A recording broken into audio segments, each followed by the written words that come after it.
Good evening.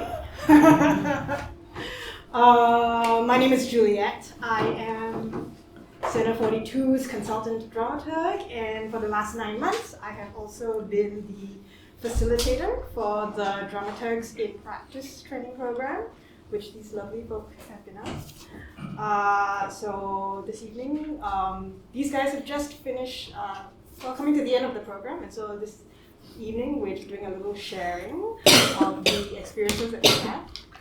The program is actually part of a suite of programs at Center 42 that sort of build capacity and capability for dramaturgs in Singapore. It starts with the introduction to the dramaturgs work program, which runs every year, and then this program, which is kind of one level up, runs about every 3 or 4 years. And this one is really an opportunity for a small group of artists who are interested in exploring the role of a dramaturg to get together and to also be attached to 2 projects with our artist partners to practice what it might be like sitting in the role of a dramaturg. They are not attached to the entire project because it is because our time frame, it depends on the program. They journey alongside a project for, let's call it 2 to 3 months, and they're here to report on what it was like. So I will introduce them, and then maybe they will just start off by taking us on a little journey of what they've been through. So we have Shona Benson, Sonia Kwek, and Shridar Mani. Shona, would you like to start? Sure. Yeah. Okay, just bear with me that talking and operating PowerPoint at the same time doesn't come in the course guidelines, so I'm not sure whether I can practice this well enough. But yeah, thank you, Juliet. In terms of tonight, as you say, it's just to give you an overview of what we've been doing, and to have a discussion about some of the things that we've learned, some things we've been made aware of in this pretty unique position of being able to sit, as Juliet says, in the space of a dramaturg without actually having any responsibility, because we're there as being trained. It's a really special place. So if it's something that I think, if any of you in the room are interested in doing it, it's something that I think all of us, I speak for all of us, but I personally have found really beneficial in terms of exploring the work that it does in this slightly mysterious role that everyone goes, what does a dramaturg do? So it's been a really fantastic 9 months. So what we've been doing, we had quite a lot of lectures at the beginning.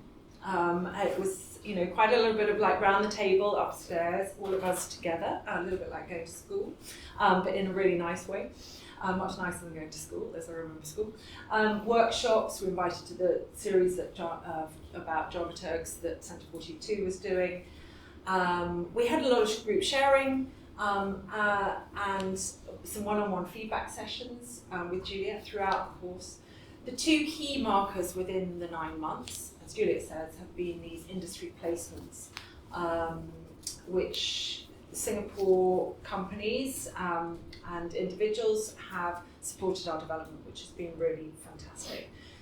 The other thing I should add, actually, what we all sort of set out when we wanted to do this course was that we had a sort of our own personal objective as to what we were really looking into ourselves. One of the things that I was personally very interested in looking at as a director was looking at how a dramaturg's thinking and place and position sits differently to a director's, because so often they're kind of mixed together, and the director has, talks about, and quite validly, lots of people in theatre talk about having dramaturgical thinking, which is absolutely valid. So I just wanted to sort of look at very clearly how that would sit and feel differently, how the thinking and the approach would be different. So that was my key objective. I also actually, interestingly, at the same time, started doing, it's coincided with doing an MA in Arts and Cultural Leadership at LaSalle. And I was really pleased to have this sitting alongside that, because as a creative, I didn't want to lose my connection with the creative side of theatre. I didn't want to, as much as I really respect the management and leadership side, and obviously was doing that to really get to grips and understand that better. I really wanted to have a foot in the creative side of theatre too. So that was really much where my starting point for the sessions. So my first placement was with Dive on the. I don't know, anyone here saw Dive? Did anyone see the show? That Wild Rice did as part of their new works, development of new work that's being led brilliantly by Joel Tan. Dive is a new play written by Laura Hayes. Joel Tan was the overall dramaturg for the work, but what they were looking at was also an extra set of eyes and someone to take on this role of what is often termed first audience. And so I was, which is very much a dramaturg's position, to sit in first audience. You give feedback on what you see when the play is up and in a position to be running. So what I did in that role was I watched the first stumble through run and went to a rehearsal a few days later and gave some detailed feedback via a written report. We were meant to be having a meeting, but it was very much, we all understand that timing, very much in the production. Time was short, pressure was high, and actually there just wasn't that space and capacity within everyone's days to have that meeting, unfortunately. It was a really interesting one, this, for me, having said my initial thought was to sit in how the director and the dramaturg sit differently and feel differently. When I went into this as my first placement, in absolute transparency, I went in and honesty, I went in and was really aware that as a director, I would not have directed a piece like that, which was quite hard, but was really good. I realised I had to step away. My natural instinct was to look at it as a director, but I was very conscious of having to remove that thinking and look at how I would support the process. So it kind of felt hard at first, but actually the benefit of that was really good because it really forced me to step away from that director role.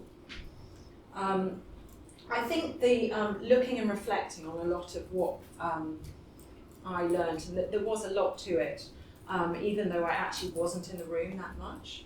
I think one of the things was we often ignore our gut instinct, and I think as artists and creatives we're very aware that we have one.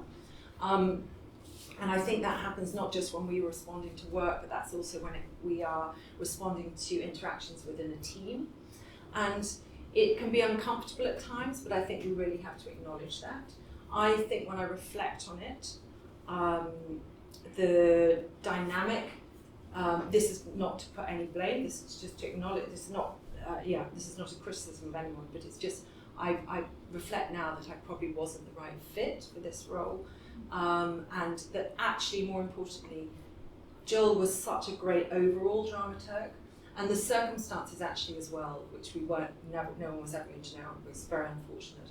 Laura Hayes' mother actually died just before the production, so Joel, by default, ended up taking a much bigger role in his position than obviously had ever been planned. So the dynamics shifted, and he was in the room much more than he would otherwise have been, quite understandably.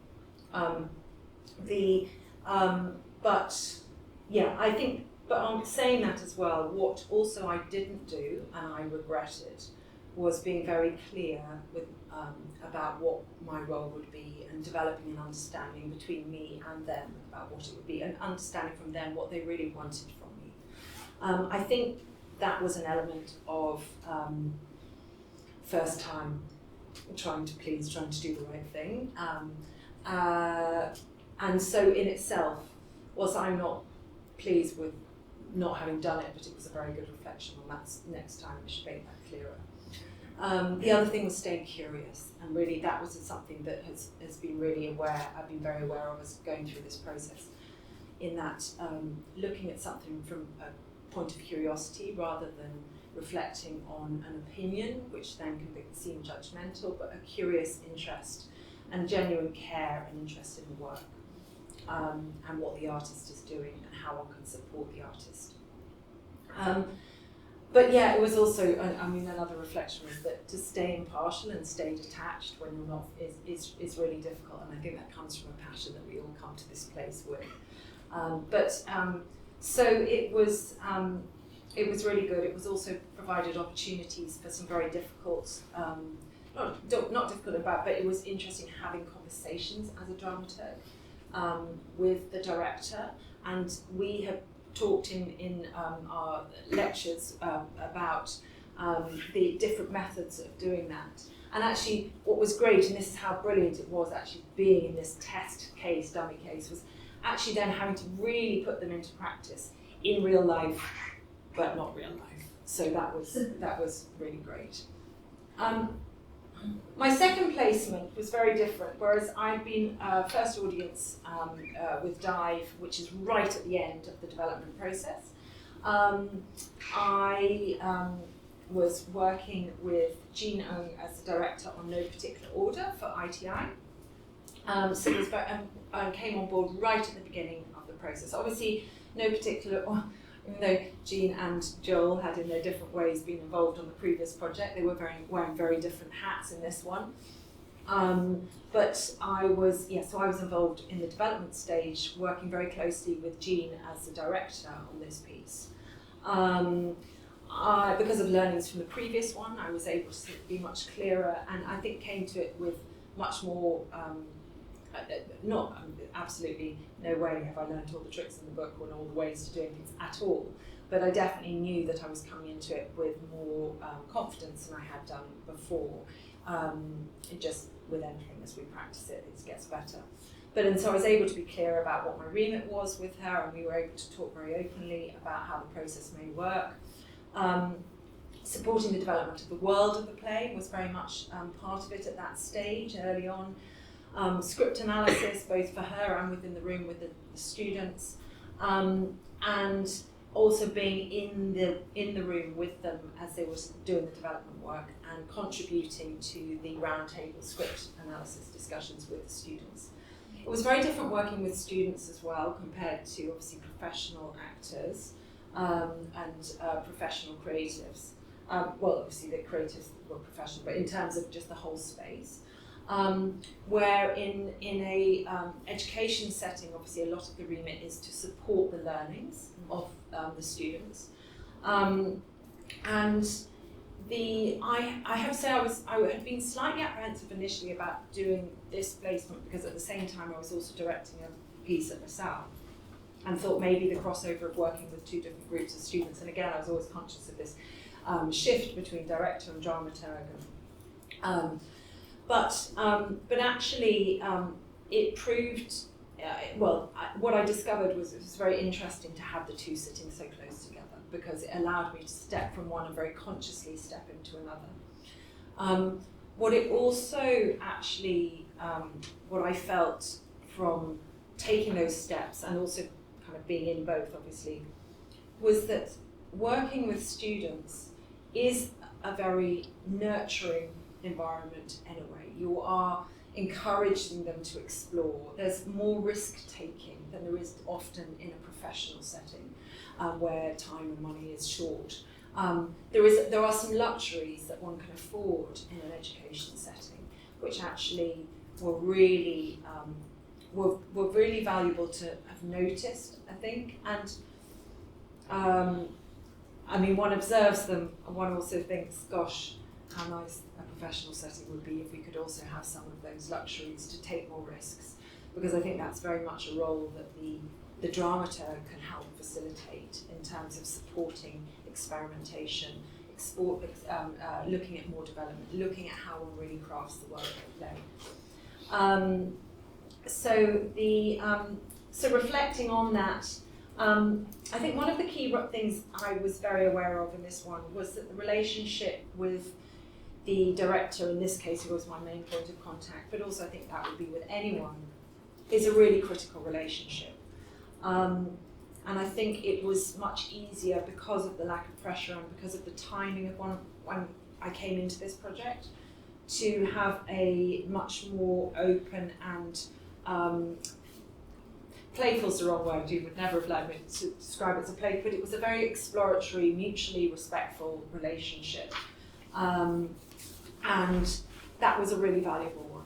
And I think one of the things actually that Jean pointed out to me as well was that and it's really important in terms of looking at the role of the dramaturg, is that when the dramaturg is working with someone on a project, that someone, whoever they may be, a director, a writer, a producer, whatever it is, they need to want you there. And that comes from a variety of different things. There needs a trust between the two of you and a good working relationship, which thankfully, because of how where it was in this one worked out really nicely, and I have much to credit Jean for that. What was also interesting was it was very clear, and this becomes more apparent when you're having this sort of observer role, is we all might work differently, which was a great thing I felt to witness. I know we kind of know it, but it was really good to see it, and I think there are these, and I think it also helped open up a dramaturgy thinking, in that there's always different ways to, what do they call it, crack a nut, peel an apple, whatever it is, slice something. There are many different ways of getting to the same thing, and actually none are right or wrong, and actually embracing all of them and accepting that they can happen is something that I think it will inform my dramaturg thinking going forward. The other thing was clear from, and reflecting on both, but particularly in this one, is that teams are never perfect. And I draw also from some of the MA learnings on leadership, is that you can have all these great plans for teams, but personalities affect them. And dynamics in the group, however careful you are to craft them, there's always personal issues and life issues, and I think when we are in a profession where life and work molds very much together, we have to be really aware of those and sensitive to those. And I think there are opportunities there as well for a dramaturg in terms of supporting how those relationships work, both in terms of how we develop work and how one actually just physically works as a team. I think there's not often enough given to, you think about the teams that we start and dismantle very quickly within the world of the performing arts. We sometimes forget that we're creating really complex teams. And if you were doing them in many other industries, there would be a lot of team planning and organisation. You just sort of assume roles, and I think that was that's sort of something that I think is an opportunity for a dramaturg in terms of how they can help facilitate that, how they understand how the roles mix together, and how then they can support the whole process generally. I think, my last point, that the development stage of a piece is a much more comfortable fit for a dramaturg to come in.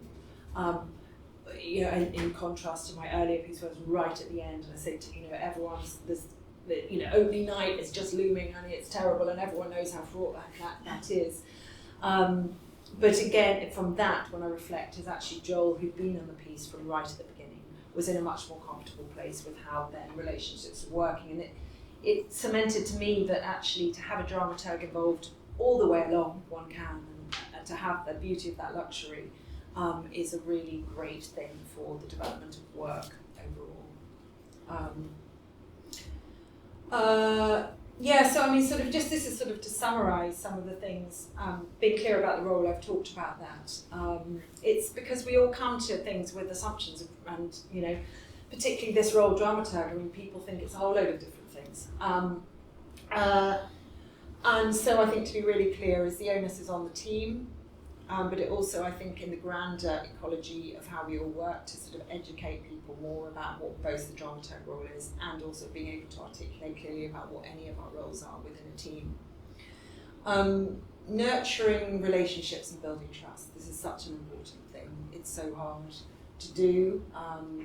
We've talked about this quite a bit within the groups of sort of how do you establish trust when you don't work with, you haven't worked before and you're zoomed into something.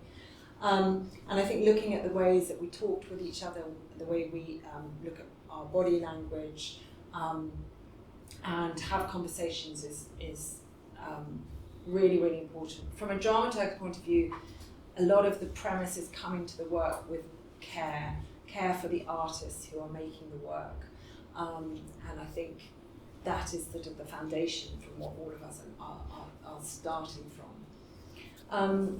The other thing which is harder to do than say, I've realised, is active listening. It's really hard to think you're listening, but to listen and stay present and not be thinking about what you're going to say next is a skill and a muscle, which I'm very aware, a bit like my thighs, needs to be worked on more. And on that, slight typo, CPR is not CRP, which is critical response process. That was a deliberate typo to say that it is very much the lifeblood of dramaturgy, and keeps us all going even when we think we're not. But no, there's Liz Lerman has, I'm sure everyone can Google them, or if you don't know it already, but has developed a process called critical response process, which structures the way we observe and we ask questions and we interact in, actually it can be any setting, but it's very, very, she comes from a dance background, and so in terms of the creative industries, it's a really valuable tool. We did it in our class. We thought it would be easy. It was much harder to do when you're actually doing it.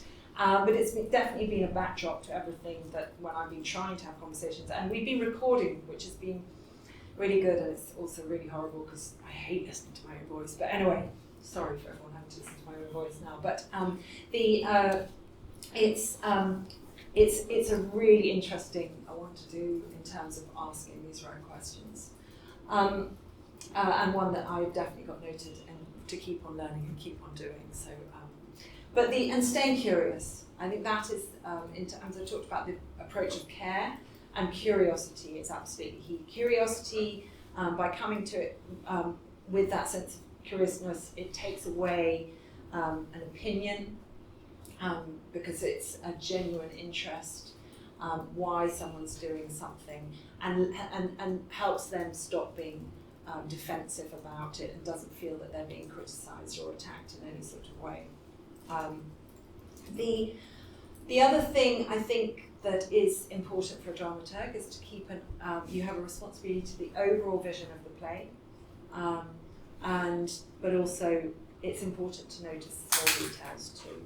And I think that being able to move between both those states of view is a really important one. Most importantly for the people that you are directly reporting to. In my case, it was both times, it was directors. The other thing that I've reflect on is time. We've talked about sort of where we sit as a dramaturg when we come into a piece and how it's easier at the beginning when the time feels much more expansive.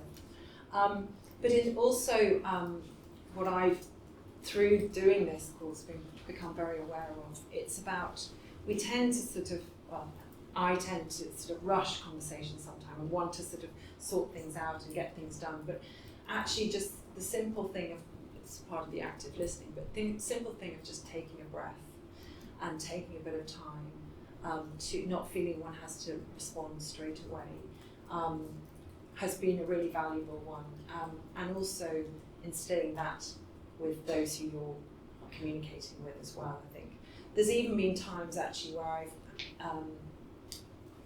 I think what's been really helpful is to admit, sorry, actually, can I get back to you on that? You know, they're simple things which seem so obvious when you say them, but actually, in terms of just not rushing and feeling that sort of scoping out and that exploratory thinking, it's been the process of having sat in the role of a dramaturg and being able to do that has been really, really valuable. Do you want me to keep going, or do you want to go to the others? Yeah. Wait, do you have a lot more? I can whiz through this really quickly. I'm talking too much. At the beginning we looked at our own toolkits, what we'd offer. I think having done this whole course, both the learnings but most importantly as well the experiences in the different placements we've had, very much and with my original objective of where does the dramaturg sit against the director's position, I think we look and see that very much the director is looking at the world of the play, and I think there is there's huge value in the dramaturg acknowledging that, but also very much looking at the world within which that world sits. And there are huge advantages to both help inform the director, take away another role that the director often ends up doing themselves, supporting them. I think one of the things that did occur to me a lot has been that, we are in an industry where our mental health is one of the worst of any industries in terms of how overworked we are. And actually to be in a position which can look, we spend so long saying, oh, well, everyone sort of does a bit of dramaturgy anyway. But actually, I think to look at that just being an extra layer on all the many multitude of other things that each different role do anyway. If a dramaturg can sort of be the thread through which it picks up and links and catalyses all those elements of dramaturg that, be it the producer or the marketing person or the director or the actor is doing, and support that, I think there's a tremendous role. And I think in developing the toolkit, where it was I felt before when I was thinking about it, it was much more sort of practical. Now I think when I approach it, and it's coming to the end, as we say, of this course, it will be very much in terms of looking at, because it is so vast, the role of a dramaturg, and it needs to adapt to the different circumstances in which you may be required to work, and the roles and the projects you're required to work on. It'd be very much in terms of the conceptual nature of how one works and the experiences one can bring, and the support that one can give, very much from as I said before, a place of nurture and care. One of the things that I found curious, one of the dramaturgs that when we look at the history of dramaturgy, many people will cite Aristotle as being the originator of the dramaturgical thinking through his Poetics and through his talk about it's a place of bodies and time and space, which I think obviously has fed through most of what we all do in the arts. But interestingly, very recently there was a study done by Google, obviously not coming from a performing arts background, but looking at how their teams worked most effectively. And they spent years, and I'm sure a lot of money, studying what it was that made some teams perform well and some teams not. And they produced huge amounts of data, as you can imagine, these computer nerds type people did. They liked all the data, pulled it all together. They couldn't find any obvious correlation as to why. It wasn't, why were some teams working better than others? But then someone else looked at it and said, and explored it in more detail. And what they found was the key reason why teams worked. It wasn't to do with the knowledge or the experience or the dynamics or whatever. It was to do with the psychological safety that people felt by working in that team. And I think the reason for mentioning that is that they called the project the Aristotle Project. And given that the dramaturg comes from such a position of care for the artist, number one, as well as the art, I think to look at look at that and how they really can support a team to produce environments where they can create their best work and enliven creativity at every step of the way is something that's really valuable. Lots of questions. I have lots of questions that will be in my toolkit, which I can happily supply you. But very much it's about exploring who it is, what they want, and how best to work with each other. And I think my final point on where next, is that there's been so much talk, there is so much talk about we can't really define what a dramaturg does because they do so many things. And sometimes it's this and sometimes it's that, and obviously roles change all over the place. But I think if we are to give it the potential that the role of a dramaturg can bring to theatre, I speak from personally, but all the performing arts, from the glimpse of what I've seen, from what both the research and learnings that we've had and the experience we've had, I think the potential for it is the possibilities of making a huge difference to the way we all work, and that what we produce and how we work together as teams and within society to create real impacts for the audiences is really really exciting. And with that, I think we need to stop saying we can't define it, and we have to define it in the same way that we define a director, but they always do different things, a producer, that they always do it. We need to be clear and be able to competently talk about what that is. And once we can package it right, I think we can really start championing its worth and its value. Finally, thank you, Centre 42. If anyone's interested in doing this, I would highly recommend it. It's been a fantastic learning and exposure to things that I wouldn't otherwise have seen or got to have a snippet of. So thank you to those who've organised it, and to my fellow teammates who've come on the ride too.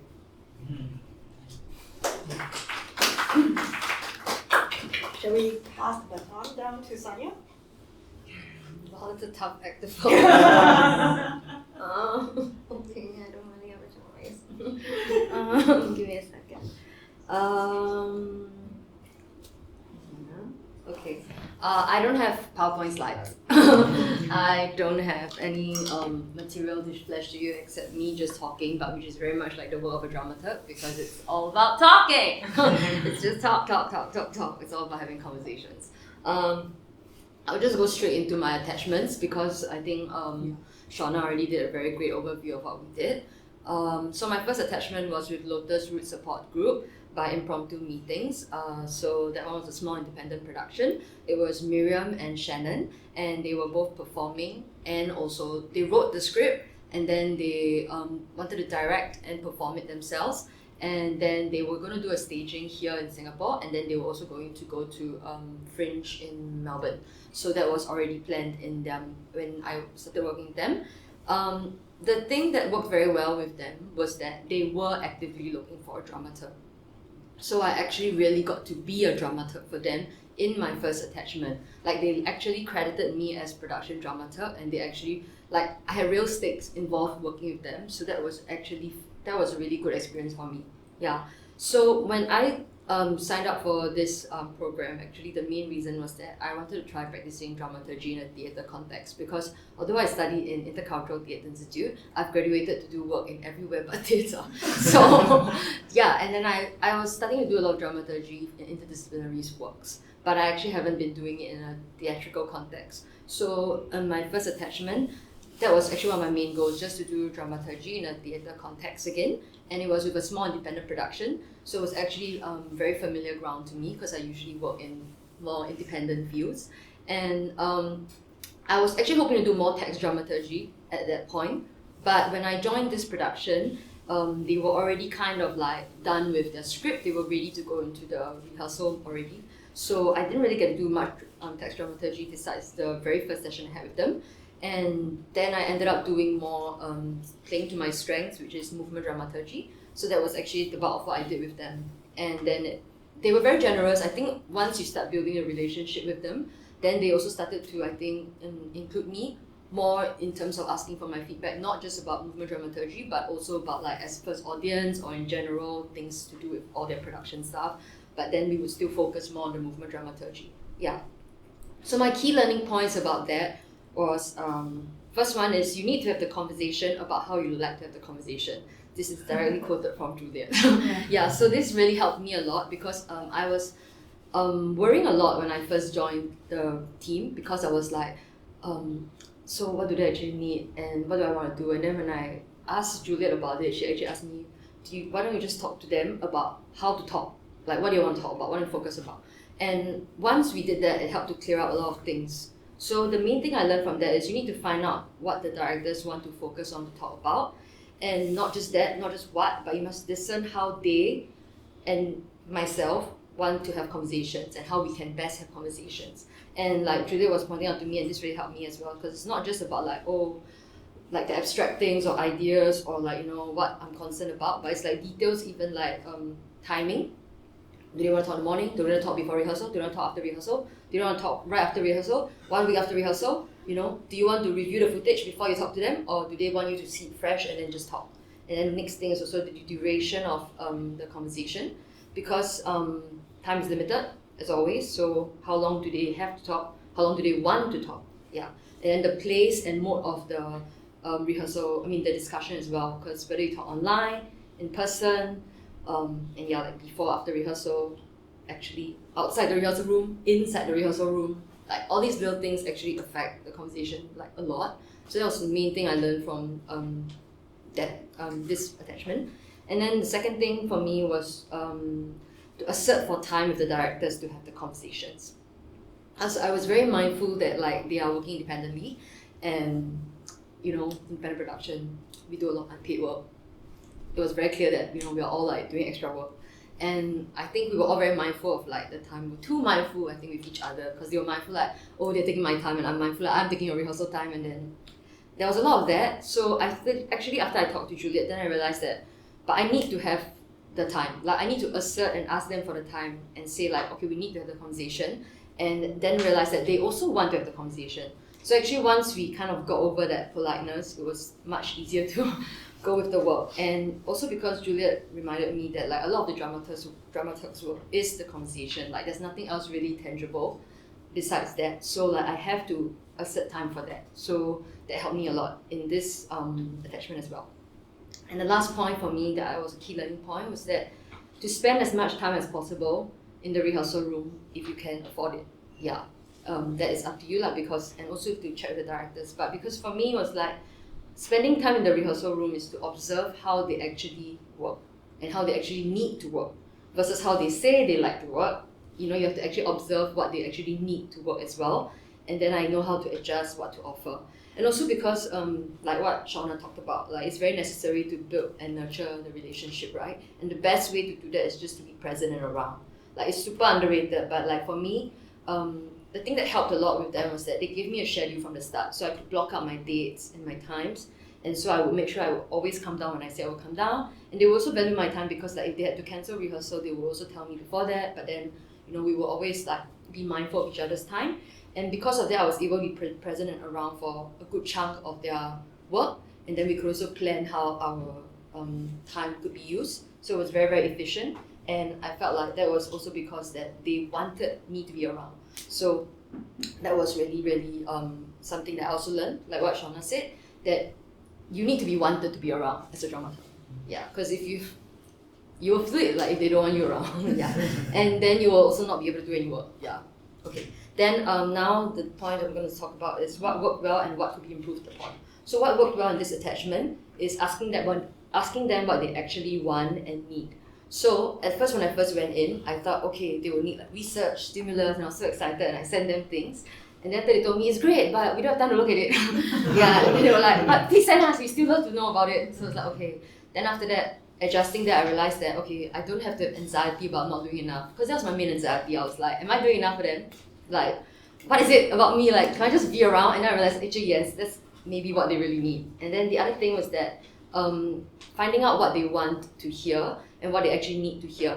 So like they like having options, and they like me to give them tasks and stimulus. At first I was very worried that like I'll be overstepping, but actually they said no, we actually like want that, like to frame it that way. So I realized, oh, that's better than just giving them notes or observations or asking them questions, because what they really wanted was like options to try and tasks and stimulus. Yeah. So that helped me to clarify, okay, I know exactly how to say my feedback.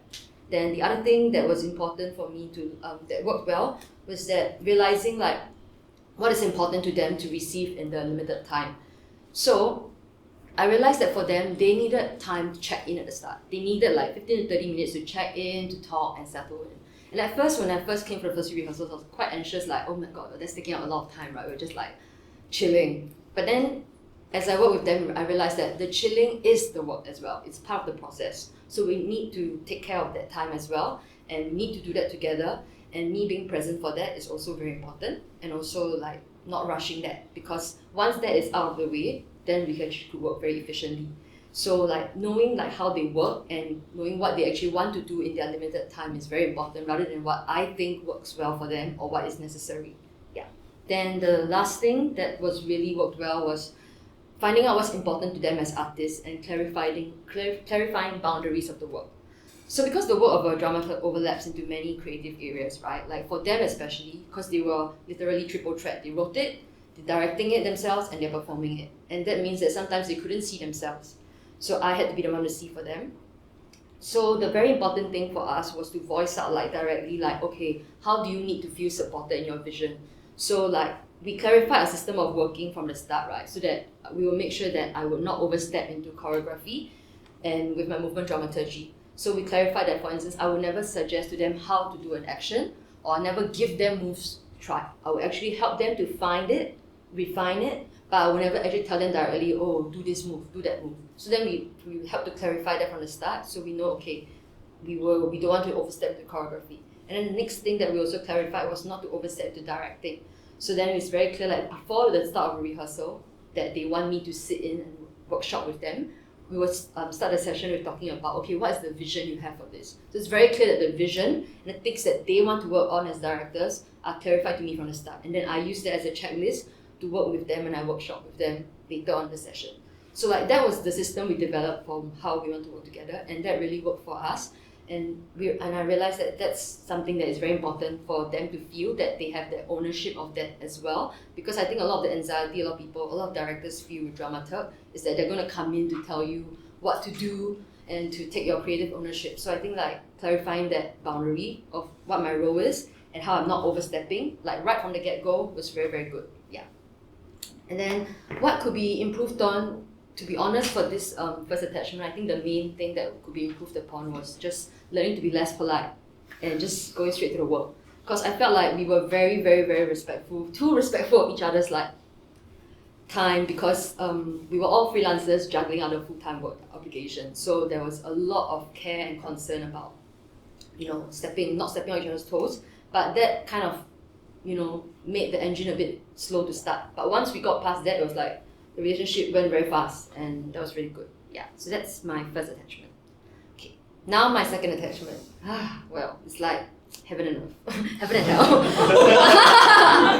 So bad. Okay, no, I won't say that. Okay, I mean, the second attachment was really, really, really, really, really out of my comfort zone. It was Threads, The Emperor's New Clothes, which was musical theatre for children by SRT. So it's like all the things that are unfamiliar to me. Bam, working for a big organisation, musical theatre, and how was it? And yeah, actually TYA I'm quite familiar with as well. But it was very specific because SRT's TYA audiences were very specific. It was mostly school audiences, all the bookings. So I was like, wow, like it was really, really specific. And then the other thing that I wanted to have to explore in this attachment was doing design dramaturgy, which is not very common in Singapore.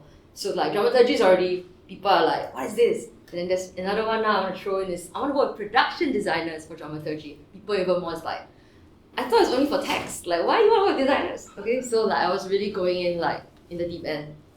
My key learning points for this. Okay, so 3 points. First one, sometimes all a director needs is space to hear and make sense of all their thoughts.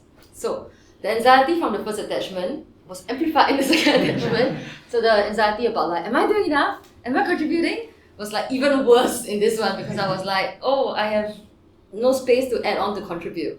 And I was kind of anxious about that, because like, I realized that like, they're like, because compared to the first attachment where I only could work directly with the 2 directors, and then maybe there would be a producer around as well, and maybe an SM, there's 4 people in the room only, right? Plus me. So it's very, very intimate. We could go straight to the point, we could be direct. But this one was like, the production meeting was like, bam, there's the artistic director of the company, there are producers of the company, there are production managers of this production specifically, and then sometimes the technical director will be there, and then there'll be like there'll be the designers, and then there'll be an assistant director, and just like the whole room suddenly in Zoom is just like at least 10 or 11 people are meeting for the first time. And it's like, oh wow, okay. So it's like very, very evident, and it's like in the meeting, the production meeting, you can tell like everybody has already an opinion to say about something. Sometimes related to the department, sometimes related to the company's needs or goals, and sometimes they will suddenly jump to talk about the other production that they're working on, because most of the team in this production were concurrently working on another production because it's part of a company pipeline. And I'm not part of that production. So when they jump, it's like, oh, okay, and then they jump back and they were like, oh, okay. Yeah, so it was like, I realized that, I did not need to contribute more sometimes. I did not need to add on anything. So actually sometimes the dramaturg just needs to help the director make sense of what they're hearing, which is from many, many different people, a lot of different opinions. And then the next key learning point is a dramaturg's work needs to be needed and wanted. Yeah, so I really, really felt that, because the dramaturg must be wanted and invited into the process to work together. So this was not really the case with this attachment, because they were all very welcoming of me, but they were very welcoming me to just observe, to just be there, another person in the room, because actually there was no real space for me or any desire for me to actually be there to affect or make any dent in any of their working processes already set in place. It's just like they were very happy, like, oh, she's here to observe, very good. But there was kind of no space for me to actually do anything, and they didn't carve out that space either. So it's very difficult to come in. And it was even more difficult for me because of the fact that I was just a dramaturg-in-training, right? So, they had no real reason to actually accommodate what I could offer as well, or what I wanted to try out as well as dramaturg, because they got timeline. They got money, they are running in terms of a lot of things to do. So it was really hard for me, and I realized that if you're not needed or wanted as a dramaturg, then you shouldn't be there. You don't need to be there, yeah. Then the next one is, the last key learning point I have is the difference and similarities between a dramaturg and assistant director.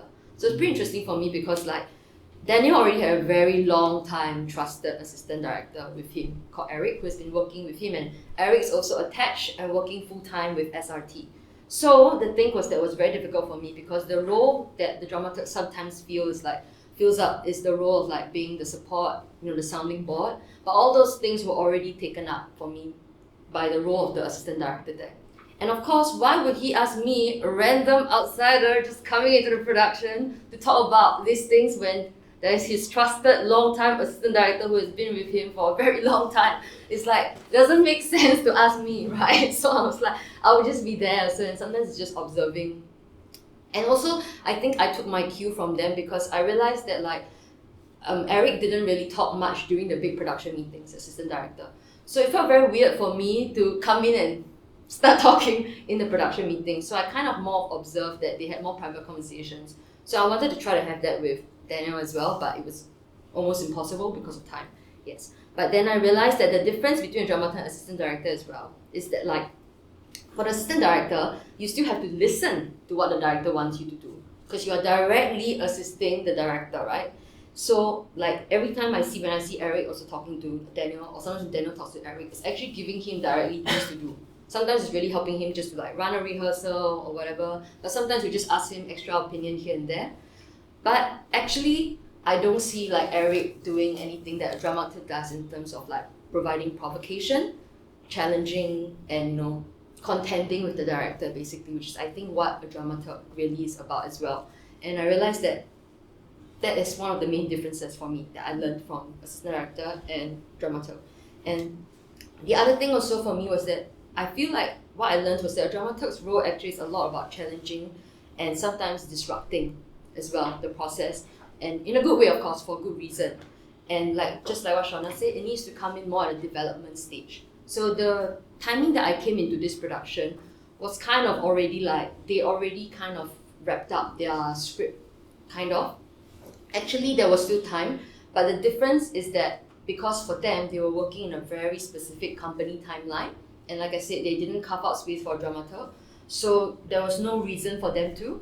And so when they developed, it was I had no space to come in, because they had no space, they did not make space for conversation to happen. So it was the timing that I came in, when I look back, right, it's actually not that bad a time to come in, but they didn't really, it was not about the time, it was more that they didn't have the space for me to come and challenge or disrupt. It was more they do. Alright, the decision. Okay, next decision. It's like you have no space to come in at all, and it's like it was just very much business as usual for them in a big institution, and there was a process that's been running for years already. So me as an outsider entering to come and challenge and disrupt did not make sense for them. It's not what they wanted, and it's also what they had no space for. Yeah, so there's some key learning point I learned for a dramaturg and assistant director difference. Yeah. Okay. Then next 2 points I have before I finish is what worked well and what could be improved on. So what worked well for this one was that I had a very, very, very good meeting with the director, the very first meeting before we actually started working on the production. So I actually had a really good meeting where I sat down with Daniel and we talked for like more than an hour, and I really got to know about the production, his process of working, and not just that, it's also about his practice and his concerns as an artist, as a director. So that really helped me to straight away quite quickly build rapport with him, to understand him, because I literally have never met him before, don't know him, and he also doesn't know me. So that was really, really good. So that was something that I realized is important, is to actually have that one-on-one time with the director, and it's good to have it at the start before you work. Yeah. So that is what worked well. And the second thing that worked well for me was that I got to witness a lot of difficult discussions in this big production pipeline setting. So it was very interesting for me because usually I work in small productions, so it's a lot more intimate. But this one, you could tell that everybody was very specific in their role and specific in their concerns of what they're looking at in the production. So everyone has different agendas, and everyone is kind of like running on time. Like everybody has a different deadline they're looking at.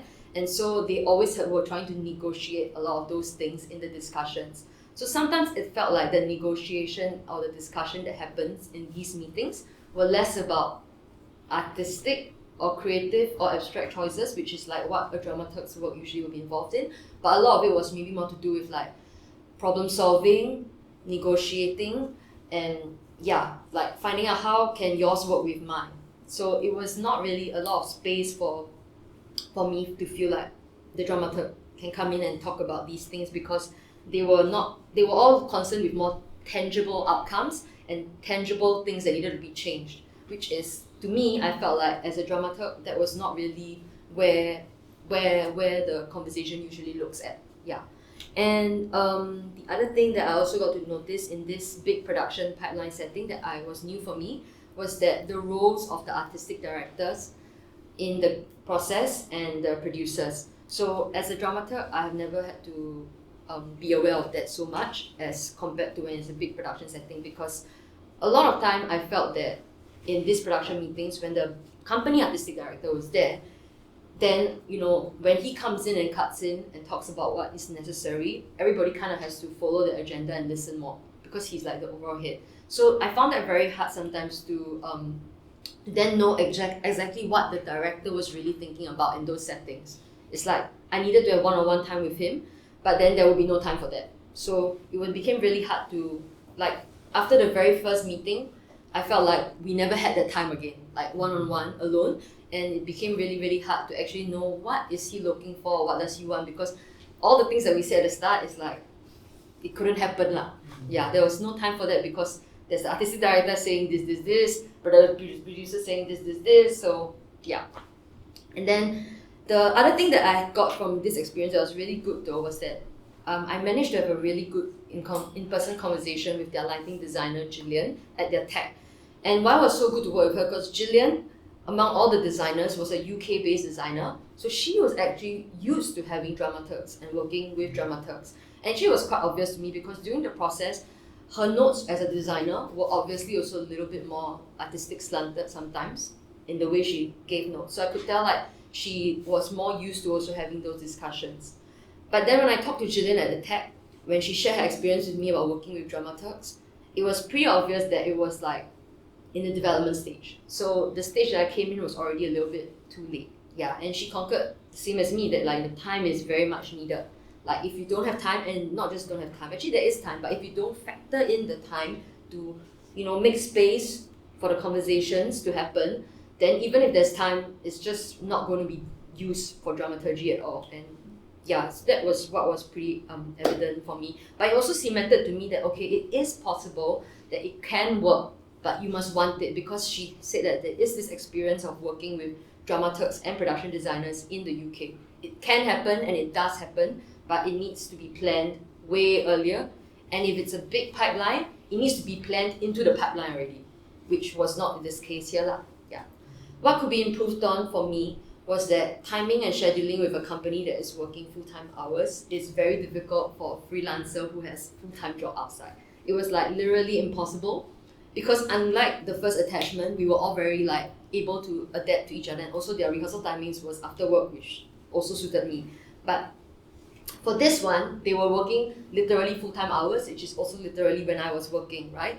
And there's no reason for the company to consider my schedule, because I'm just a trainee, right? And I'm just here to be observing. And even if I wanted to do real dramaturgy work, I don't think that's how they saw me as. So there was no time that they could really consider to put me in. And the other difficult thing was that there were different time zones and overseas locations involved in the process as well. So at the very start of the process, there was actually a script workshop with their script writers in the UK. Of course, I'm not going to go to the UK with Daniel, so of course that happened. And then when he came back, it's like, okay, it's a bit different already from the last time I talked to you. And of course, and then after that, there was also a production designer who was in Spain at that time. So we had to have 3 time zones at one point, which was the UK one, the London one, the Spain one, and then the Singapore one. And then it also happened that it was over Christmas, and then New Year's, and then Chinese New Year. So when all these conversations started happening, so when there's so much time crunch, their scheduling became even more rushed. Like versus the first attachment, they gave me a schedule right from the start, right? So I could block out my times. But this one, they were all working full time for this production, this company. So their decisions were made last minute. Sometimes last minute they would say, oh sorry, this meeting is not happening anymore.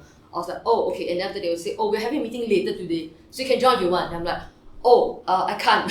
It's like, oh, then it's okay, we'll see you in the next one. So then some of it started to snowball. So I really realized that if you want to work with a big company and they are working full time, I needed to also dedicate my time full time in this attachment if I wanted to work with them. Because a lot of these decisions that they made, right, were decided on the fly.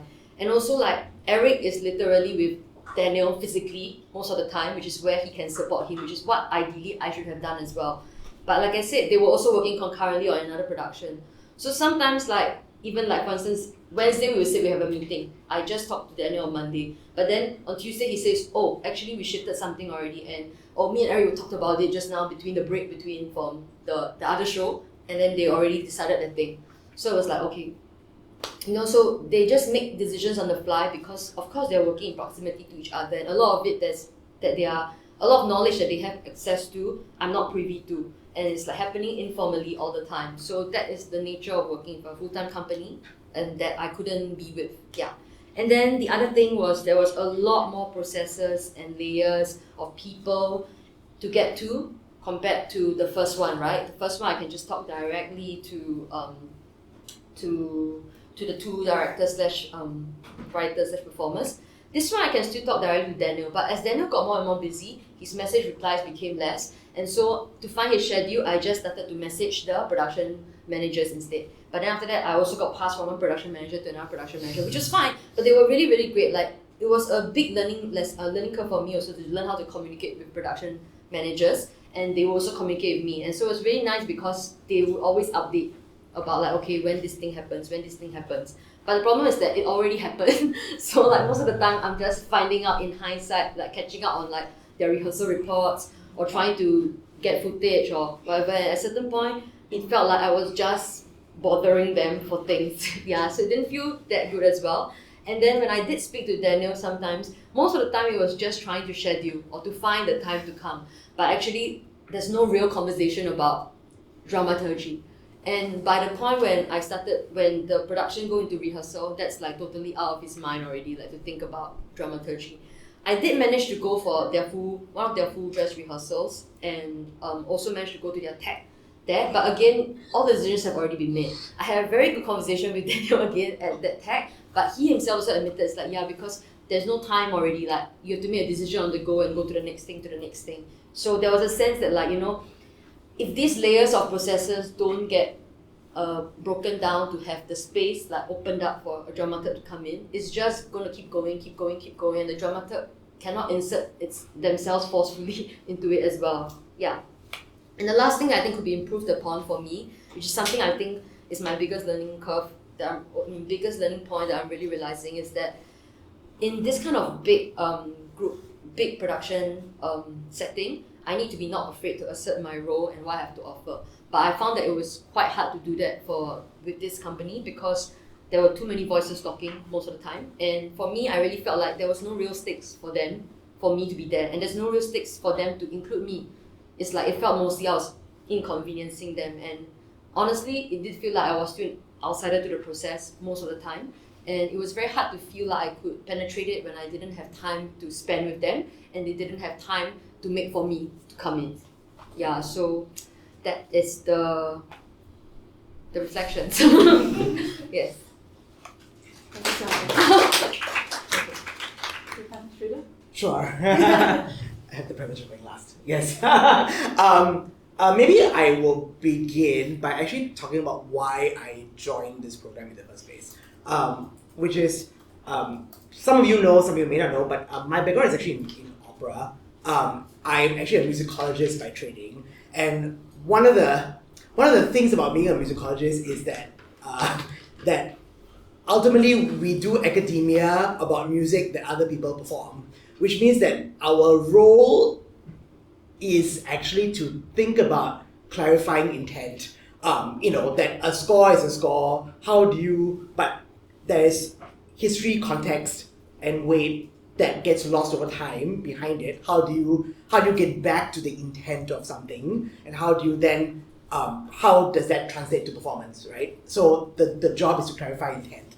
So after 15 years of as a producer, a lot of that work goes away because you're just concerned with just getting a show out and moving on to the next show once the show is done, which is a very sort of arduous process. So in a way, doing this for me, or coming to this for me, was in a way of also coming back to this idea of the relationship between intent and performance, which I think is something that we all contend with, and especially in a highly sort of producing-driven art ecology, that relationship is quite contentious. So that for me was sort of a starting point of coming to this program and thinking about that.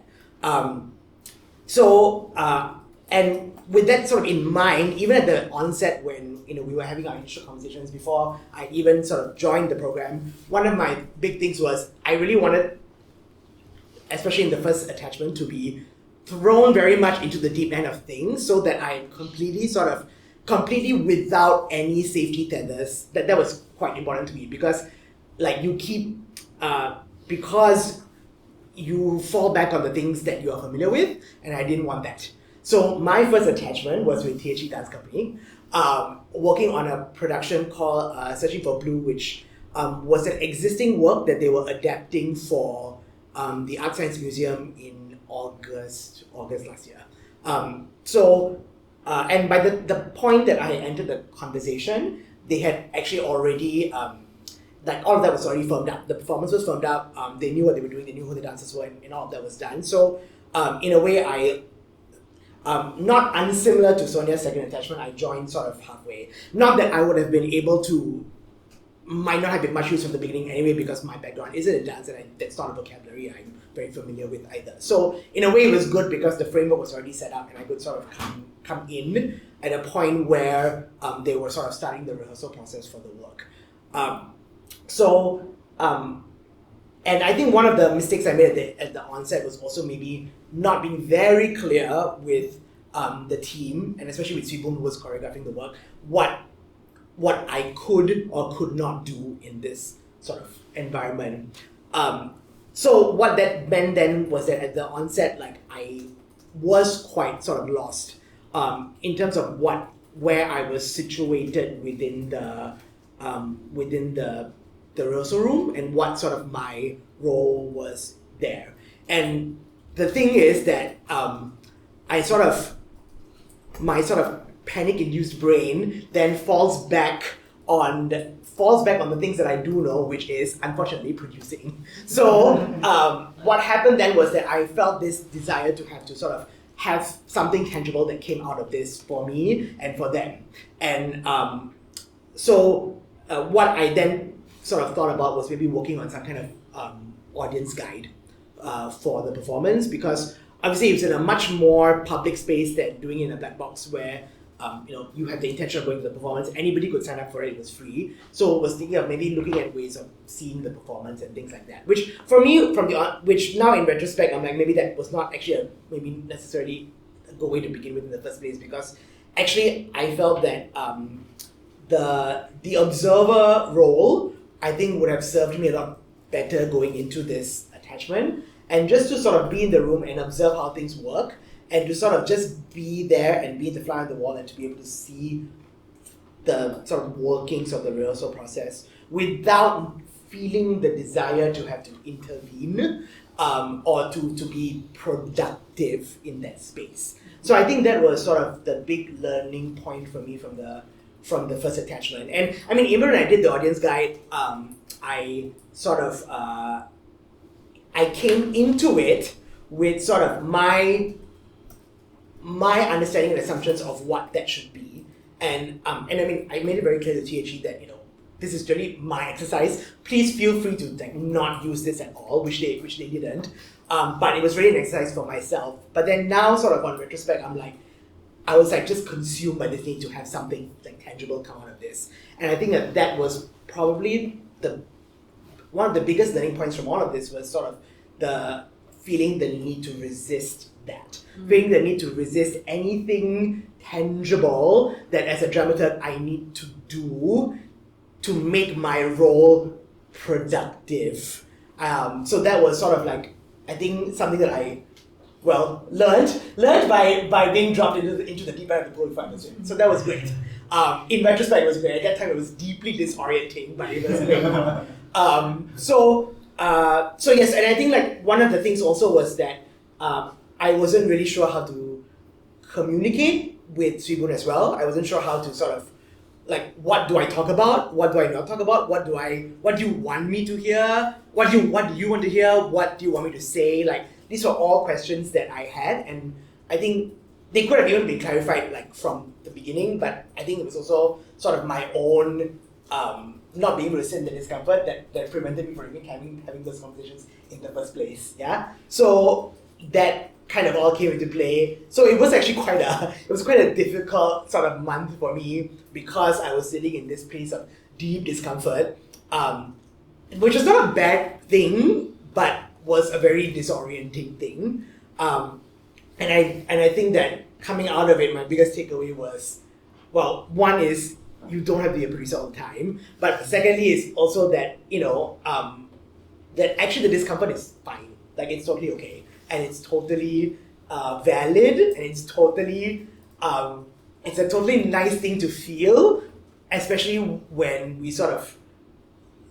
we're trained to just do the things that we do well and keep going at it, right? So being able to be not good at something was actually kind of liberating in its own way. So that was my observation out of the first one, and I mean my reflections out of the first one, and I think that it gave me a lot of room and space to want to think about how to improve that process, and again going back to this sort of intent performance relationship of thinking about how, if you think about performance being the most produced aspect of it and intent being the least produced aspect of it, how do I shift myself away from this end and come closer to this side of it, yeah?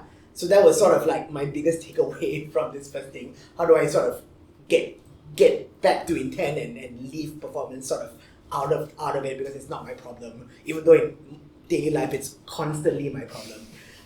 So that was one. And then the second thing I realized, and it also helped, correct me if I'm wrong, it was the ADN lab in Jogja, I think, where this was brought up, which was this idea, and I can't remember what were the Bahasa terms for it, but this idea of the dramaturg as pendamping and pendamping. Yes, correct. As the companion and the provocateur. And that, thinking about that duality actually really helped me a lot in terms of placing myself sort of in the pathway of this work, yeah? And so when the second attachment came out, which was with Daryl, And again, it's like we had a bit of role reversal in a way. The conversation. Daryl has a novella called Shanti Shanti Shanti, which came out 2019? 2021. Oh god, it was close enough. And there was sort of some interest in turning it into doing a stage version of the work. So I had an initial conversation with Daryl and the producer who was interested in sort of turning the work, making a stage version of the work. And then after we decided that this was a good fit, and that it was something also because text dramaturgy is something that I'm a bit closer to, and I took it on. I sort of began my first sort of exercise was sort of like thinking about, and again this time I could go back to the producer's work, which was how do I annihilate myself? How do I sort of annihilate any sense of self from any of this, so that what I think or feel or want or need is irrelevant, and only I'm only thinking about what can I do to help Daryl's work be a better version of itself. So that really helped me sort of center myself, so that when I sort of came into the first meeting, I already had a very good sense of what were the questions that I wanted to ask, and what were the questions I needed to hear the answers from, to clarify the intent of what this project is in the first place. So, for example, Daryl's novel is written in a series of vignettes that can be read in a various configuration of orders. Which means that, for example, the sense of time is quite different. The experience of time in the novel is different. But when you move into the stage, the experience of time, no matter how you structure it, becomes quite fixed, because we all experience theatre as something fixed in time, a fixed series of events in time. So, one of my questions was, okay, what is the role of time in the play versus the novel? How do you want to clarify? How do you want to think about time in the play?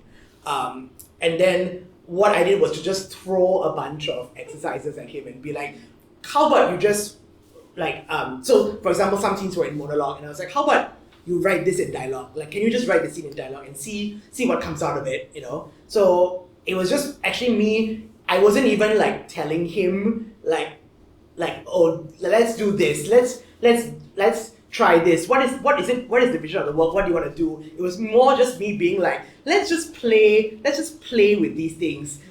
Play with this, but maybe next, let's just see what comes out of it, And if he hated it, then alright, you hated it, and let's move on. If you love it, okay, great, then we can use this as a starting point for something else. And so I felt like, because there was a lot more room and space to play between us, that it allowed for things to kind of unfold very naturally, and that when we had our last meeting, which was just last week actually, that I could see that, actually the play has come in 2 months, the play has come really far, but it was nothing because I said, Daryl, you have to write the play like this. If not, it's not a good play. There was none of that kind of conversation. It was just me being like, try this. How do you feel about it? Oh, you don't like it? Okay, never mind. Try this. How do you feel about it? Oh, I love it. Okay, let's hold on. Let's hold on to this, and let's see how we can move it. How can you, if you wrote this scene like this, what would it look like? If you wrote this scene like this, how would it look like? So it was just this kind of constant back and forth and playing that I think made this a much more kind of organic experience, and then also that because we had no pressure to have to work towards any kind of performance, because that there was no sort of end point set, that we could just focus on the intent without needing it to go anywhere or become anything or be anything. And in a way, I found that because of that, I could actually let the producer part of me entirely go away, because all of that, everything that would feed into that part of me didn't exist. So it could just be let loose in the fields until called back. Yeah. So that was I think a very clarifying thing for me, and a clarifying experience for me in terms of thinking about what the role of a dramaturg really could be, which is this sort of, and then for me the sort of this provocation of play and experimentation was actually felt so much more organic to the process than just being the person who sits there and be like, oh, this works and this doesn't work, this doesn't work, that kind of thing. So I felt a real sense of of us not even having an actual conversation, but having a conversation through the work, and that for me felt like a really great way to sort of wrap up my second attachment. So I'm going to open up to everyone here for questions or responses or anything. If you're still thinking about it, I might just throw one question out here that you guys can respond to first, and then everybody can jump in. So maybe, now standing at, the 9-month mark of when we started in May last year. Why is it really that long? Same length of having a child. Yeah. What is the dramaturg that has been birthed? Who are you as a dramaturg now compared to what you started?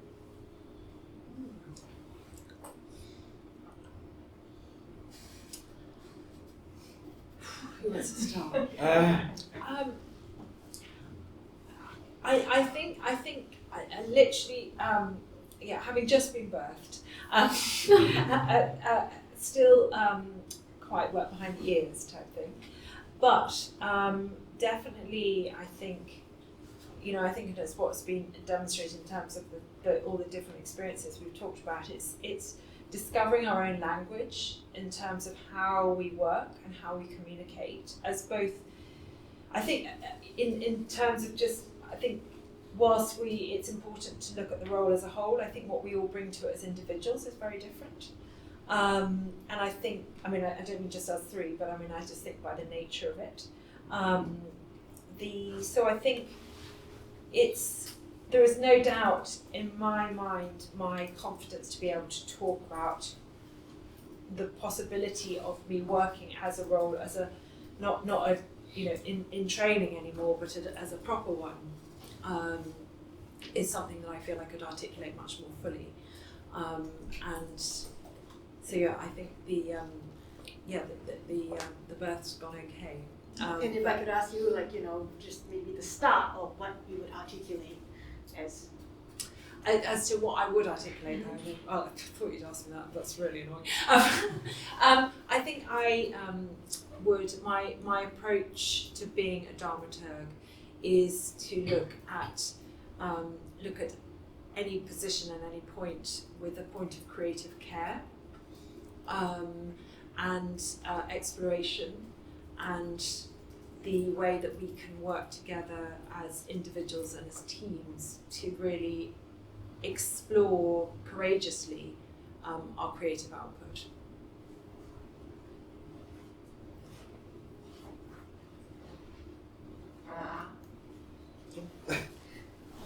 I can go first. Wait, what's the question again? Who are you as a dramaturg now compared to 9 months ago?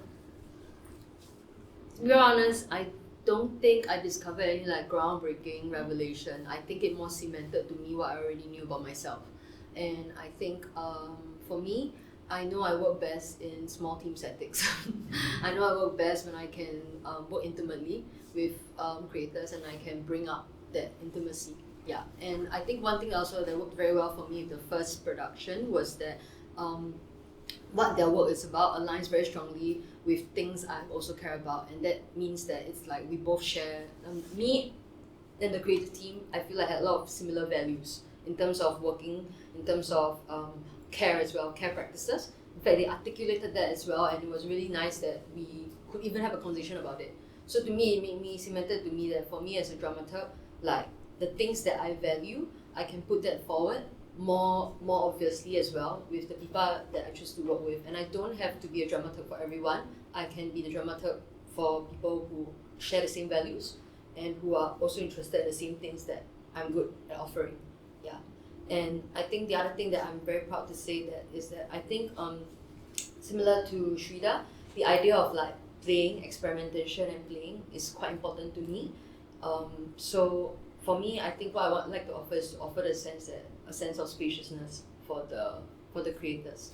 I mean, for the artists I work with as a dramaturg. So that's something that I really feel like it's important to me to articulate as a dramaturg. And the other thing that I find that is also important to me as a dramaturg is to help I think particularly also because I'm an independent artist as well and more in the freelance independent experimental sphere, and I'm also more comfortable working with artists who are independent, experimental, and usually also kind of refining or starting to develop their own practice. So I realized that I'm also interested in dramaturgy, not just in terms of like a production or project, but in terms of the artist. The dramaturgy of the artist's practice is something that I'm actually very interested in, and that's actually what I feel like is also a gift that I'm able to offer to a lot of the people I've worked with so far. Yeah, so I think that's something that I also feel like is what I would articulate as a dramaturg in what I can offer to the artists. Like for instance, my first attachment with Miriam and Shannon, I think like sometimes there was this anxiety because like different to Daryl, like yes, they had a production, right? They had to actually perform this at this time and they had to go in Melbourne. So sometimes it felt like they had discovered some things and they really want to continue, but it didn't make sense. So for me, one thing that I think was very good for me to realize was to help them to remember that this is just the beginning of a long journey for you. And even if you discover something you can't use now, it's still important discovery. You can keep it aside, you can remember, it can be the next fuel for the next thing. And I think that helped me to also realize that a lot of artists actually, especially independent artists, need that kind of support from dramaturgs. So that is something that, I found that I care about. I think for me, so I think before doing this, like I always felt like the dramaturg's work was as the person who had the most knowledge, but I've actually sort of now changed that into actually the person who is in pursuit of knowledge or is the person who sort of a kind of collective knowledge. So asking like why or how in sort of seeking knowledge for the whole team seems to me sort of really at the core of the work as a dramaturg, that and that it's actually sort of in that curiosity that there's sort of that it's a curiosity that's more exciting to me than the sort of the imposition of knowledge. Yeah. Does anyone have questions or things that it's sparked in your thoughts? Yeah. Yes, so I guess one thing that the three of you all kind of reflected on was this idea or the necessity almost of working in a dramaturg from the very start, right? And having that particular mindset. And it sounds like, I won't have the impression that there are actually quite a number of places in this country where that mindset doesn't exist, right? So do you foresee that changing, that culture changing in particular, or do you still think there's still quite a few challenges in that department? Because it does sound like a dramaturg is quite an important role in the sense that it gives a lot of care, right? It shapes a lot of things, a lot of inquiry in a way that people may not even realize they need. So yeah, I'm just wondering what your sense is on that particular front. Yeah. I mean, the short answer is yes, but I also I do feel though that because we haven't really built a kind of dramaturgy culture here, that actually a lot of people do take on a lot of that role inadvertently without really knowing about it. I mean, I can say that even as a producer, like I do a lot of that work, but I don't qualify it that way, or I don't sort of like tell people, oh, actually when I do dramaturgy work, you pay me extra. I know I don't do that kind of thing, right? But that the work sort of is just there. So I feel like it's now just sort of, I mean, it's just like, like my parents used to help with experimental theatre club in the 1980s here, right? And like, back then it's like, who need to do costume? Costume you can do. You do that today. This show you do. Okay, you do. It's that kind of thing, right? So as time goes on, like roles get clarified.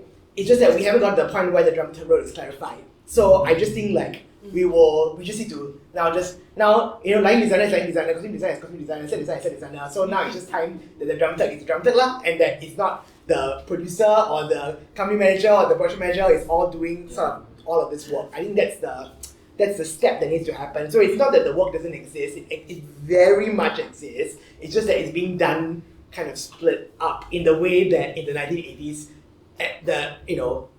the people who did theatre just did everything now. It's the same kind of principle. So I think as we kind of keep going on, that role will become clearer, but that right now nobody has, it takes one person to do it, right? It takes one person to be like, sorry, no, I'm not doing the show unless I have a dramaturg, unless we have a dramaturg in the room. But I think like, because nobody does that, then it's never going to start, right? But then it sounds like Wild Rice does have that mindset. I think Wild Rice are moving further towards that, much more than I've seen in any of the other bigger companies.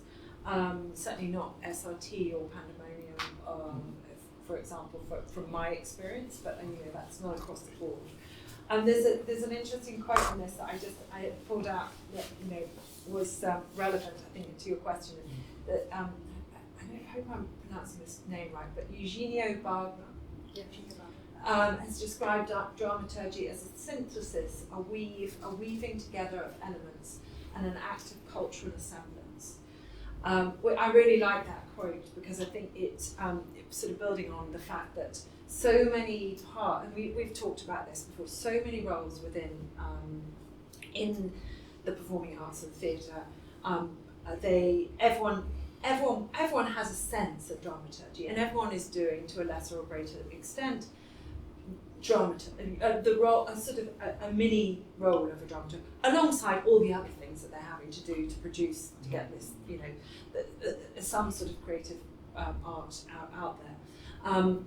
So I think to give the to recognise that and actually state that, and then look at the role which pulls all those elements together, and this becomes in a sort of institutional dramaturgy way, not just a production dramaturgy.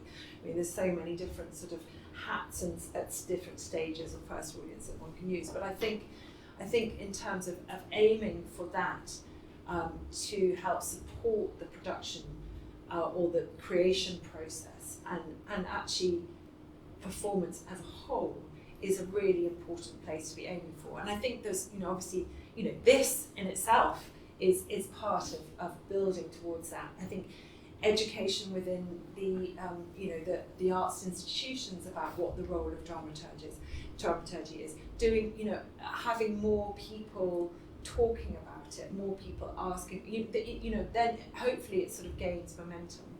There's the Asian Dramaturgs Network, which also is trying really hard to sort of bring that to the fore. It's not, I mean, it's, the use of a dramaturg is not, in Germany, it's totally commonplace. They invented the word, so I suppose it has to be. But it's all over the place there, and in a lot of European countries, not in the UK. It's not it's there, but it's not a massive thing. It should be more. And so there's globally, it's not there enough. But I think Singapore is small, which has its pluses and minuses in that. And I think courses like this. The workshops that are being held for everyone to come to, and the more that we can keep talking about it, is a really, really important one.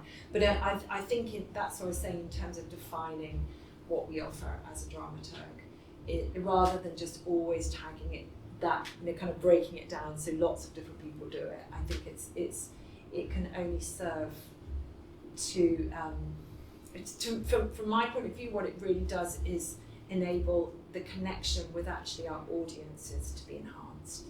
I think so much of the work that we do of artists is focused on the art, and we often forget that we're not making art for art's sake.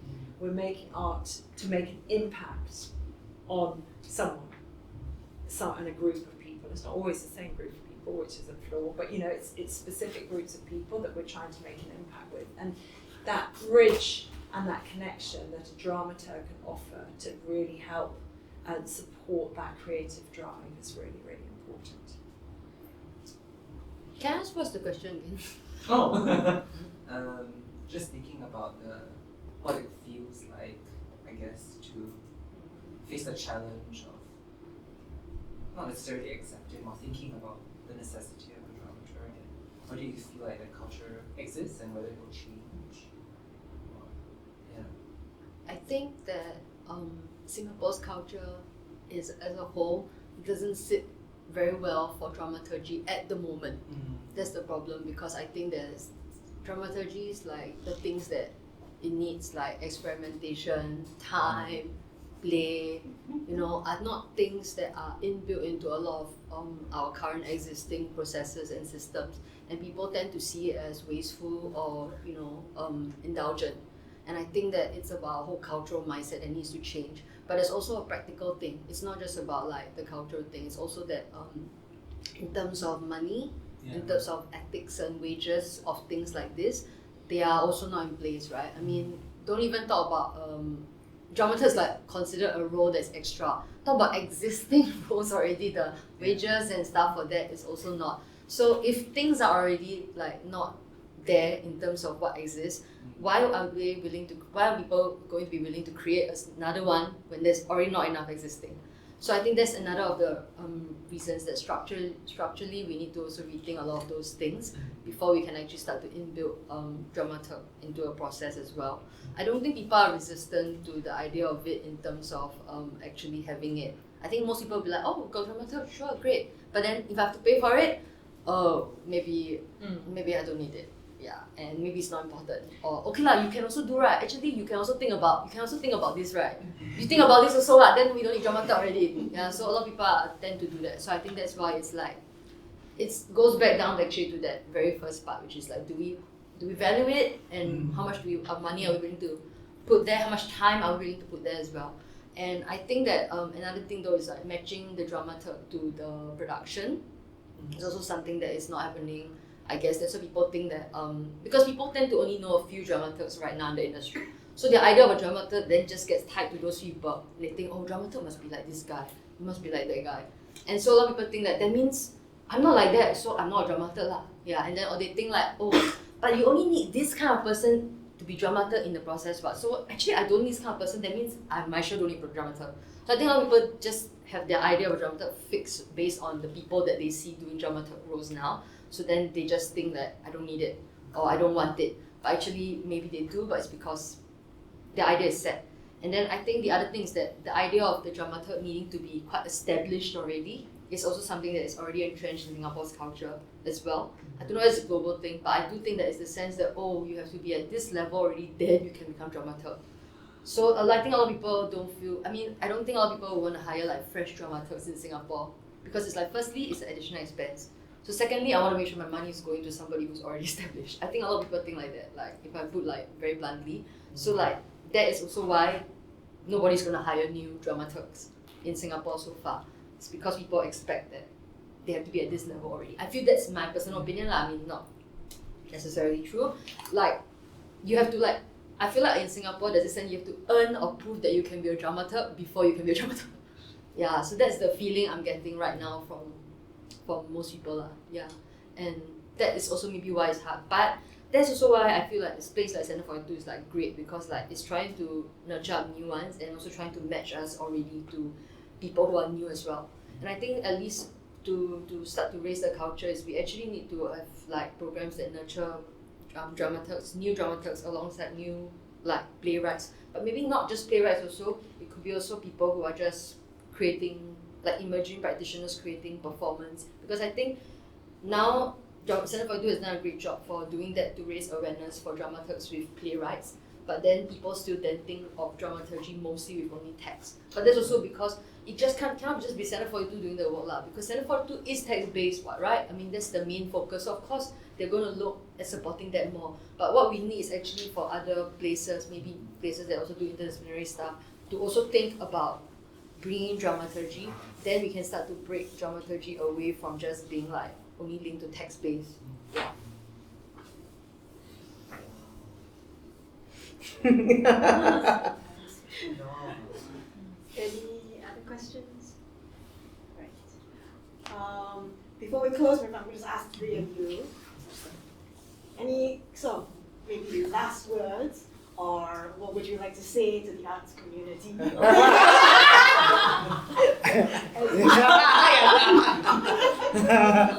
You're great. Is that the producer?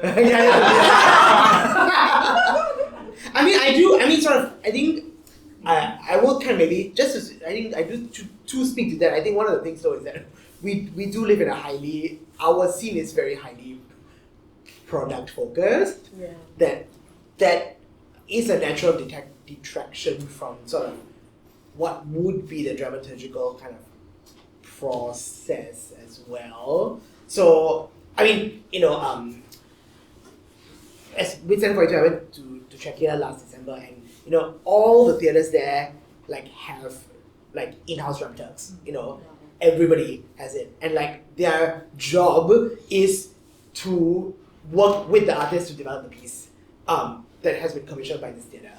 So it's just built into the process. And they are employees of this theatre. They're not freelancers. Their job is to be sort of to be the dramaturgical eye for this theatre and the work that they do. So, but that can only happen because they plan very early. They sort of are invested in this being a very quintessential part of the development of the work, and so that is always sort of in the planning of how they sort of do their seasons and things like that, right? Whereas here we're just constantly turning over productions, with ridiculous timelines constantly, right? So there isn't even space for doing dramaturg. Even if I had the budget, I cannot. It makes no sense because there's no point having a dramaturg for a 3 month script to production kind of process, right? So I think that it's really just a way of we really do need to sort of rethink how that how that system works and how we sort of then factor ourselves in, speaking with the dramaturg hat, factor ourselves into those processes from the onset. But I will say on the flip side, I think what I do find is that for someone like me, when you have long-term relationships with a particular artist, that they actually do come and consult with you right from the start, and they are oh, actually I have this idea, what do you think about it? And then then automatically that part of my brain kicks on and I can be oh, actually I read this book by this person, I think it has some really good things that you might want to take a look at. So why don't you go and read this book, then this book and this book, and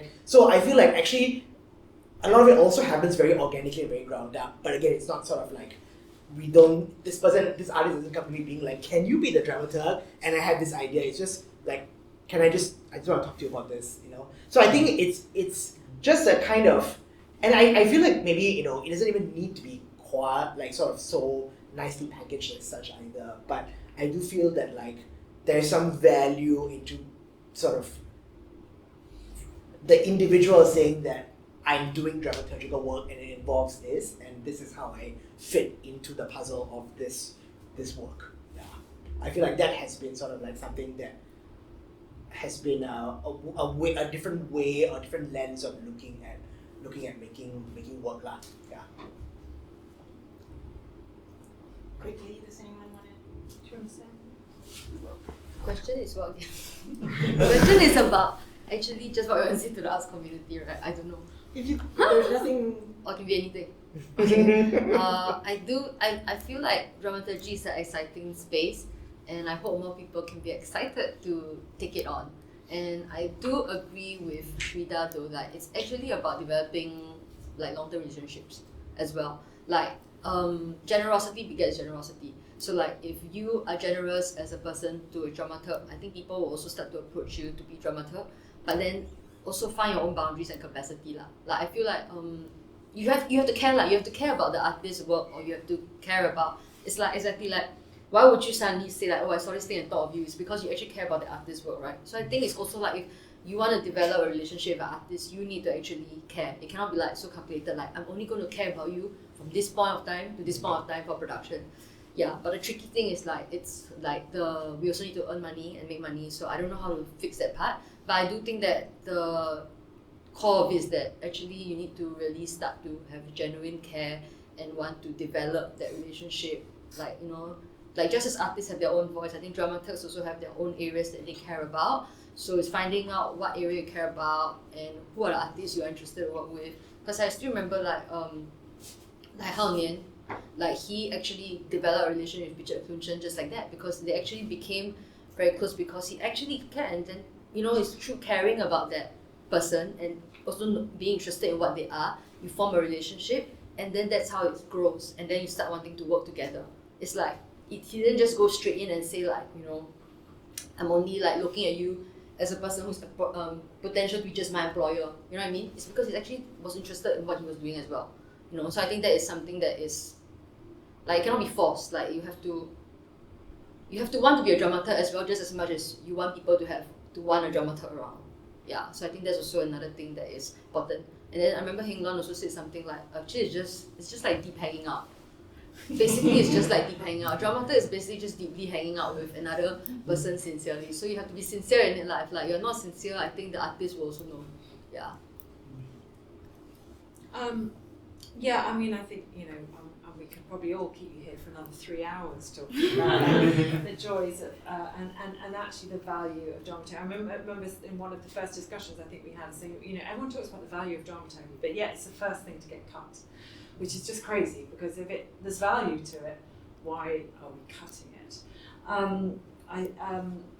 But yeah, we've talked a lot about dramaturgy. I think in terms of the space that we're in and the environment which we're in, which I don't think is just Singapore. I think it feels very, because Singapore is a small place and kind of everyone kind of knows what's going on and who's doing what, it feels like, oh gosh. But I think it's across the world at the moment, making art is really, really hard. People are under pressure for time and money wherever one is making their art, which inevitably puts pressures. I think there are two things that we don't often talk about, and I think perhaps the dramaturg gives one the space to talk about these things, if it was there. One is the embracing failure. We're so programmed to have a success, the anxiety that comes with that. I think the safe space that a dramaturg can offer to embrace failure and develop work is really, really important. I didn't put it in the slide, but there's many things that people talk about being a dramaturg. And one of the things that I read recently was how would you describe a dramaturg? And they'd say, I'd call it a condom. I was like, what? Because it's to make you feel safe. Okay. But you know, I think that embracing failure comes. You can only do that if you feel safe to do it. And you know, and it's from failure, and we've talked about this, the reflections and the learnings that we have of what generally where we failed and then we learned from that. So I think if we can inject that into everything that we're looking at, you know, it's always going to be hard in terms of the restrictions on time and money and blah blah blah and space. But there's another question which comes along with that, to sort of, which often never gets asked in the worlds that we work in, is what is enough? And we always talk about wanting something, and actually I think it's also important to say, but actually, when will that be enough? When will we feel that we've got a point which we then can actually give ourselves time to walk away from the art as well? And I think that's another interesting question that, again, with the guide of a dramaturg you could have. But yeah, I think failure and what is enough, to sort of shift mindsets, is something else. But I think there's lots to unpack. Thank you for listening tonight. Thank you.